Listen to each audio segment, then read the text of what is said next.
They were never good? Excuse me. Captain America the Winter Soldier is the best thriller of all time, next to Russell Crowe's The Insider. Check yourself lest you wreck yourself.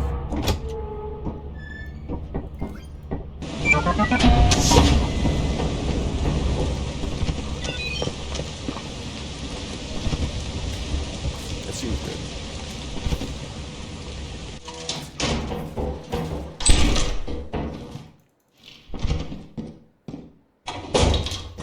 Is NL gonna start a Michael Mann arc? Brother, do you think I'm 21 years old? I watched Heat before this website even existed. You know that, like, 22-year-old letterboxed Andes who have seen 500 movies while paying attention to none of them because they're scrolling through their phone the whole time, they'll come in here and say, hey, if you like Tom Cruise, you should really check out a little-known movie called Collateral. I saw that shit on DVD in 2004, bro. Well, you were still learning to spell your name. I was being trained to conquer galaxies.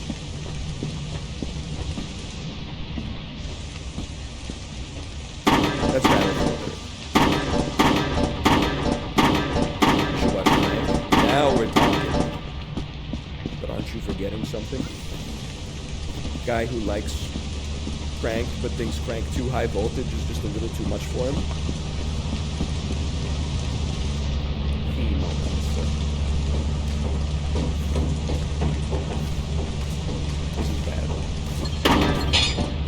This is great! Pixie.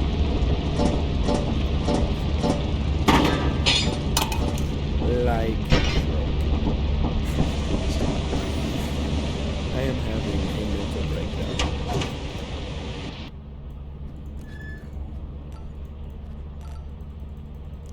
Pharaoh. Oh, man. They call me Mr. 10-piece because I be getting 7 pieces.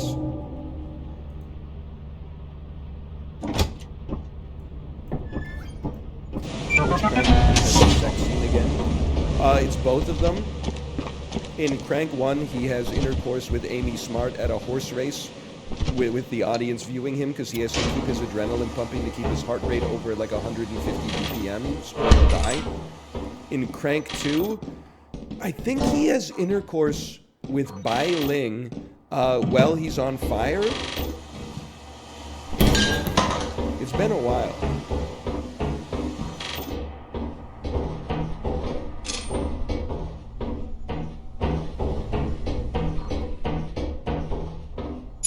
He's definitely on fire at some point, because REO Speedwagon's Keep On Lovin' You plays. It's a good movie. It's a little understated. It's kind of like a slow burner. If you like the Banshees of Inisherin, I would recommend it. If you need something that's a little bit more, you know, bombastic, you're more of like an Anatomy of a Fall type viewer, it might be a little too slow for you. And I recommend something a little bit more exciting like Phantom Thread. Something a little more exciting like He Moments. Please. At least let me get the 8.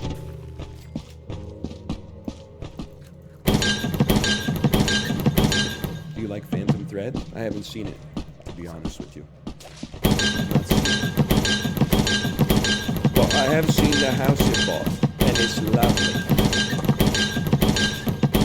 Let me get the 8. Let me get the 8. 8 wins. 8 wins.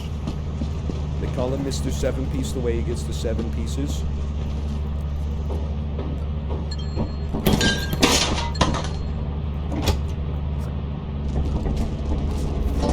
Hi, Tomo. You ever put the post on your second monitor while you're doing something else? No, I don't have Paramount Plus because I wish all new streaming services a very go out of business or get consolidated. Hang on, I gotta go pee though. I'll be back. It's the cycle, man! Someone's gotta come up with a way to fix this problem, okay? My voice is hoarse. I have to drink more water. What's the bonus I get for drinking more water? I gotta go pee. As soon as I drink the pee, my voice gets hoarse. Around and around. It doesn't make sense.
Hello to the gamers.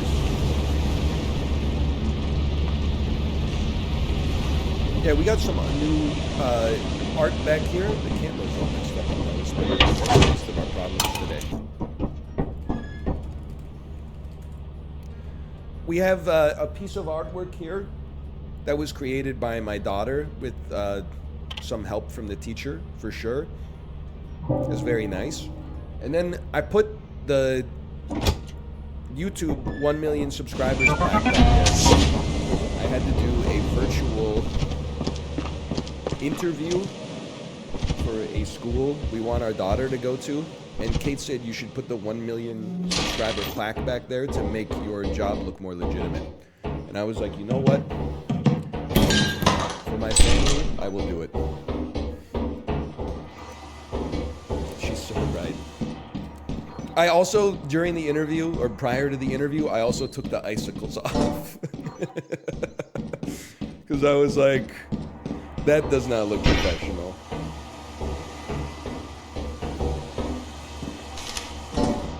The icicles are key.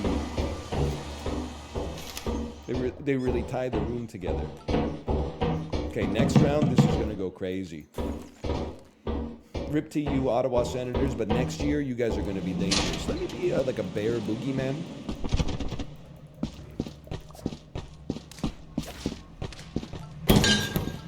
No, I didn't drop my sub count in the interview.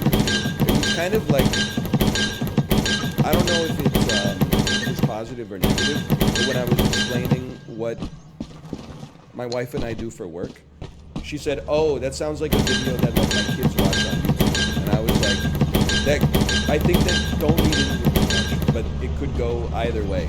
Either she's like, wow, you're like part of the industry that pumps that garbage into our house, or she's like, oh, I understand how you could have like a viable life using that as your business.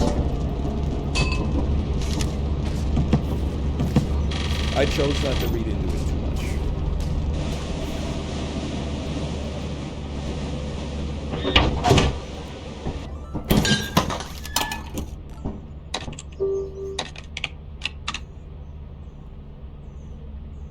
You gotta scrub your Twitter. If they don't want me at my best, they don't deserve me at my worst. You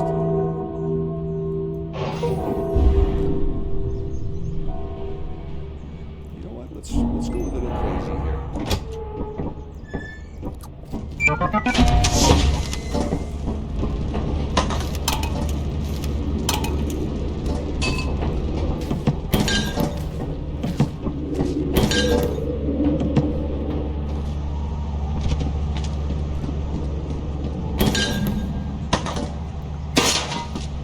I don't have anything to say. Also, I think the problem is I've been watching other streamers for like 3 days. So now I'm doing like my imitation of them.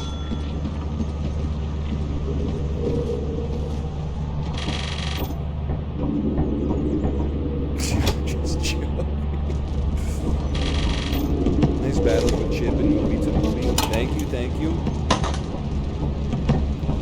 I know I said it before. I'm sorry. I've been antagonizing Chipley like a little too much, but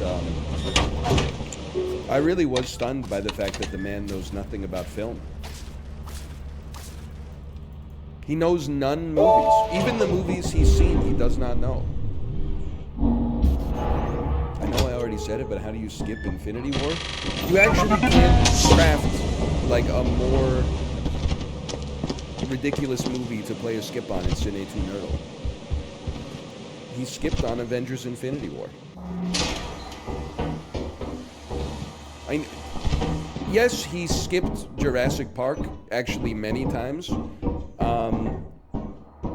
I give him some credit for that just because it came out, you know, like years before he was born.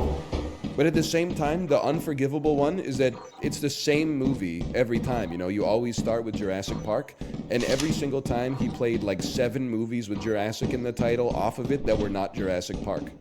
So he would play like the movie called like Jurassic City, and then there's one called like Jurassic Galaxy, and I would just watch those like wrong answers filter in off the start every single time.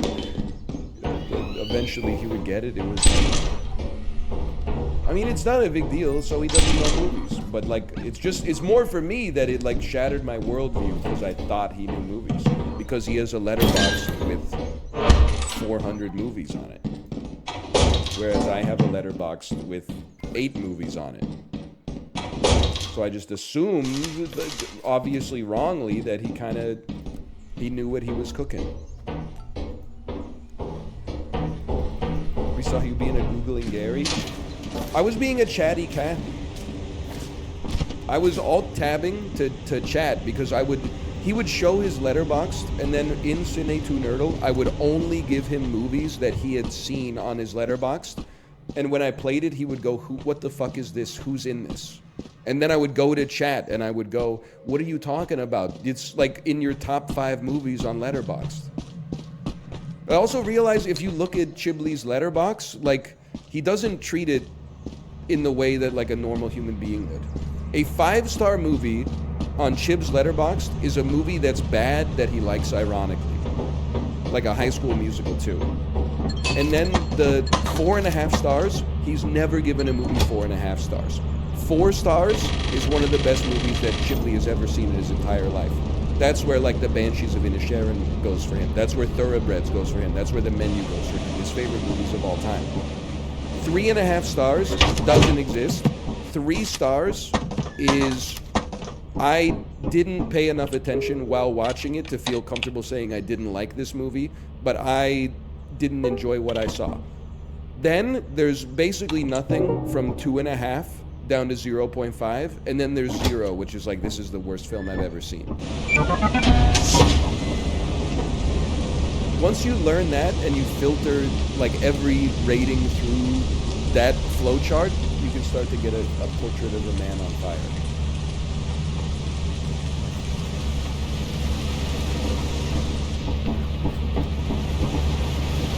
No disrespect to this man.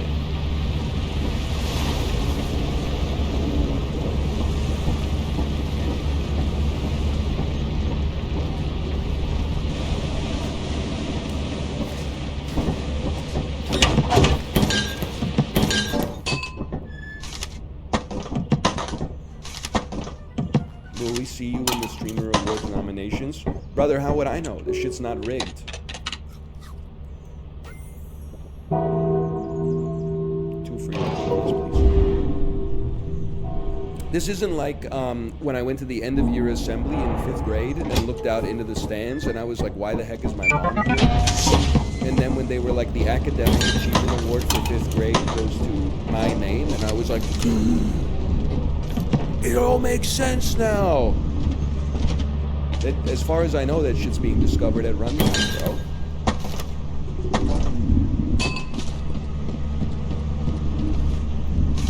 Okay, let's do the same thing that has not worked yet again.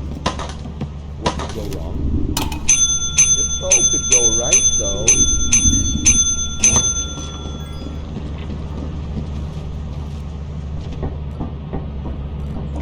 Why did you think your mom was there before you got the award? I mean, I was in the 5th grade. I wasn't thinking too hard about it, but I guess like in my head, I was probably like, she ain't got shit to do. Which is not true. She could have been doing lots of stuff. But, you know, when you're like 9 or 10 years old, you're like, I don't know, out of sight, out of mind.